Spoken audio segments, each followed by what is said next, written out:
కేంద్ర బడ్జెట్లో ఏపీకి అన్యాయం జరిగిందంటూ విశాఖ రైల్వే స్టేషన్ ఎదుట సిపిఐ నిరసన తెలిపింది. నిర్మలా సీతారామన్ పెట్టిన బడ్జెట్తో సామాన్య ప్రజలకు ఉపయోగం లేదని విమర్శించింది. కేవలం కార్పొరేట్లకు అనుకూలంగా మాత్రమే ఉందని కామెంట్ చేసింది.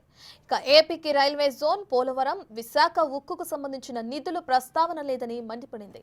స్టీల్ ప్లాంట్ ఉద్యోగులకు జీతాలే లేవని మండిపడింది. ఇదే విషయానికి సంబంధించిన మరిన్ని వివరాలని మా ప్రతినిధి నాయుడు అందిస్తారు. పార్లమెంట్లో ప్రవేశపెట్టిన బడ్జెట్పై పూర్తిగా సిపిఐ అయితే విశాఖలో నిరసన వ్యక్తం చేస్తుంది. విశాఖ రైల్వే స్టేషన్ ఎదుట ఈ రోజు అయితే నిరసన వ్యక్తం చేస్తుంది. ఎందుకంటే పార్లమెంట్లో పెట్టిన బడ్జెట్ పూర్తిగా కార్పొరేట్లకే వక్తాసు పలికినట్టు ఉందని వీళ్ళు చెప్తున్న ప్రశ్న. చెప్పండి, ఈరోజు బడ్జెట్ ఏ విధంగా చూడొచ్చు? పార్లమెంట్లో నిర్మలా సీతారామన్ గారు ప్రవేశపెట్టిన బడ్జెట్ అనేది అంకెల గారడి బడ్జెట్గా ఈరోజు అనేది సిపిఐ అభివర్ణిస్తుంది. ఎందుకంటే ఆంధ్ర రాష్ట్రానికి బడ్జెట్లోని తీవ్రమైన అన్యాయం అనేది జరిగింది. విభజన చట్టంలో ఉన్న ఏ ఒక్క హామీ కూడా నెరవేరలేదు ఈ బడ్జెట్లో అనేది స్పష్టంగా అనేది అర్థమవుతుంది. ఈరోజు పోలవరానికి నిధులు, అలాగే రైల్వే జోన్ అనేది నిన్న మొన్నటి వరకు కూడాను స్థలం కేటాయించాలనేది 5 సంవత్సరాల కాలం పాటు స్థలం కేటాయించాలనేది కేంద్రంలో ఉన్న ప్రభుత్వం అనేది చెప్పింది. స్థలం కేటాయించిన తర్వాత కూడాను దానికి నిధులు అనేది ఏమాత్రం కూడా కేటాయించకపోవడం అనేది ఇందులో కూడా జరిగింది.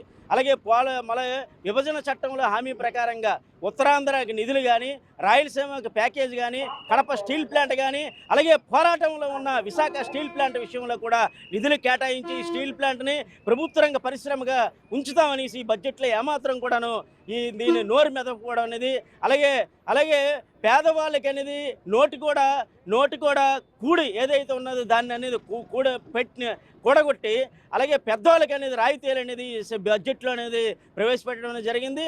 ఇది ప్రజా వ్యతిరేక బడ్జెట్, కార్మిక వ్యతిరేక బడ్జెట్, అలాగే సంపన్నులకి అలాగే కార్పొరేట్లకి అనుకూలమైన బడ్జెట్గా ఈరోజు అనేది ఉన్నదని స్పష్టంగా చెప్పారు. ఈరోజు బడ్జెట్ ఏ విధంగా చూడొచ్చు? మహిళలకు పెద్ద పెట్టే విషయమని, అలాగే ఆదాయం పన్ను మినహాయింపు ఇచ్చామని వాళ్ళు చెప్తున్నారు. ఈరోజు పార్లమెంట్లో కేంద్ర ఆర్థిక మంత్రి నిర్మలా సీతారామన్ గారు ప్రవేశపెట్టినటువంటి బడ్జెట్ అంకెల గారడీని తలపిస్తూ ఉంది. ఇది పూర్తిగా ఎన్నికలకు సంబంధించిన బడ్జెట్ తప్ప ఈరోజు సామాన్య పేద మధ్యతరగతి ప్రజలకి ఏ విధంగా కూడా ఉపయోగపడినటువంటి బడ్జెట్. ప్రతి ఏడాది ప్రవేశపెట్టినట్టే ఈరోజు కార్పొరేట్లకి, సంపన్న వర్గాలకి ఊడిగం చేసేటువంటి పద్ధతుల్లో ఈరోజు నిర్మలా సీతారామన్ గారి బడ్జెట్ ఉంది. అంతే తప్ప ఈ రాష్ట్రానికి, ముఖ్యంగా ఉత్తరాంధ్ర ప్రాంతానికి తీవ్రమైనటువంటి అన్యాయమే చేశారు. విభజన చట్టంలో ఇచ్చినటువంటి అంశాలు ఏవి కూడా ఈ బడ్జెట్లో ప్రస్తావన లేదు. ఇక్కడ ఏదైతే ఉందో ఉత్తరాంధ్రలోని ఇక్కడ ఉన్నటువంటి ప్రజల యొక్క చిరకాలపు కళ ఇక్కడ విశాఖ కేంద్రంగా రైల్వే జోన్ కావాలని చెప్పేసి ఈ రైల్వే జోన్కి శంకుస్థాపన చేశారు తప్పించి ఇక్కడ పూర్తి స్థాయిలోని దాని యొక్క కార్యకలాపాలు కానీ, బడ్జెట్లో అలిగేషన్స్ కానీ కేటాయించకపోవడం చాలా దుర్మార్గమైనటువంటి చర్య. ఈరోజు ఆంధ్రప్రదేశ్కే జీవనాడిగా ఉన్నటువంటి పోలవరం ప్రాజెక్టు అంశంలో కూడా సరి అయినటువంటి కేటాయింపులు లేవు, ప్రస్తావన కూడా లేదు. అంతేకాకుండా ఈరోజు ఆంధ్ర రాష్ట్రానికే సంజీవనిగా ఉన్నటువంటి విశాఖ స్టీల్ ప్లాంట్ 32 మంది అమరుల త్యాగాలకు ప్రతీకైనటువంటి విశాఖ కర్మాగారాన్ని కూడా, ఉక్కు కర్మాగారాన్ని కూడా ప్రభుత్వ రంగంలోనే మేము కొనసాగిస్తాం. తప్పనిసరిగా ఈరోజు ఇక ఏవైతే steel authority of India limited ఉందో దానిలో విలీనం చేస్తాం, లేకపోతే గనులు కేటాయిస్తామని చెప్పి స్పష్టమైనటువంటి ప్రకటన చేయలేదు.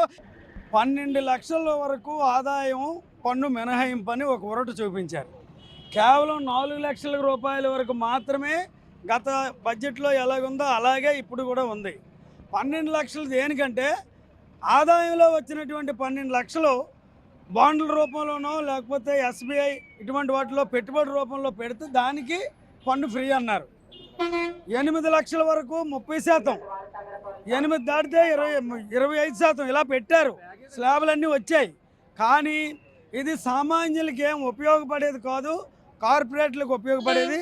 ఒక్క మాటలో చెప్పాలంటే 50,600,000 కోట్ల రూపాయలు, 600,000 కోట్ల రూపాయలు పెట్టారు. ఇందులో సింహభాగం బీహార్ అసెంబ్లీ ఎన్నికలు ఉన్నాయి కాబట్టి ఆ ప్రజలను ఆకట్టుకొని మాయమాటలు చెప్పి వాళ్ళు మోసం చేయడానికి ఎక్కువ ఉపయోగించారు. ఇక్కడ రైల్వే జోను, దక్షిణ కోస్తా రైల్వే జోను హడావిడిగా మన జనవరి 8న ప్రారంభోత్సవం చేశారు కార్యాలయానికి. కానీ దానికి ఏమీ నిధులు పెట్టలేదు. అదనపు బడ్జెట్లోనైనా పెట్టాలి.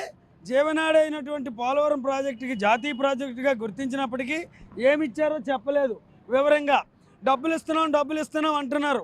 ఏం డబ్బులు ఇస్తారో లెక్కల్లో లేదు. ఇంకొక పక్క 1500 రోజులుగా ఇక్కడ ప్రభుత్వ రంగంలో నడుస్తున్నటువంటి విశాఖ ఉక్కు కర్మాగారాన్ని ప్రభుత్వ రంగంలోనే కొనసాగిస్తామని ఒక్క మాట చెప్పడం లేదు. ఇది ప్రభుత్వ రంగంలో కొనసాగిస్తే పక్కనే ఆర్ఎస్ఎల్ఆర్ మెట్రల్కి ఎందుకు ఇచ్చారు ప్రైవేట్ రంగంలో? దీన్ని నాశనం చేయడానికే కదా. ఇవన్నీ ప్రజలకి మసిబూసి మారేడుగా ఇంకొకసారి చేస్తున్నారు. ఇవి ఖండించవలసినటువంటి మన రాష్ట్ర పెద్దలు చంద్రబాబు నాయుడు గారు కానీ, పవన్ కళ్యాణ్ గారు కానీ, అలాగే బీజేపీ పెద్దలు కానీ వీళ్ళెవరూ నోరెప్పుకుపోవడం ప్రజల దౌర్భాగ్యం. మరీ ముఖ్యంగా విశాఖ ఉత్తరాంధ్ర ఎంపీలు కూడా కేంద్ర ప్రభుత్వాన్ని పొగుడుతున్నారు.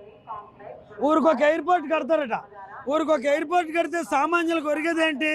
రైల్వే జోన్ వచ్చి ఇక్కడ రైల్వే జోన్ గట్టిగా చేస్తే ఉద్యోగాలు వస్తాయి, యువతకి ఉపాధి వస్తుంది, మన చదువుకున్న పిల్లలకి కొంచెం ఉద్యోగాలు వస్తాయని ఆశ తప్ప ఇంకోటి కాదు.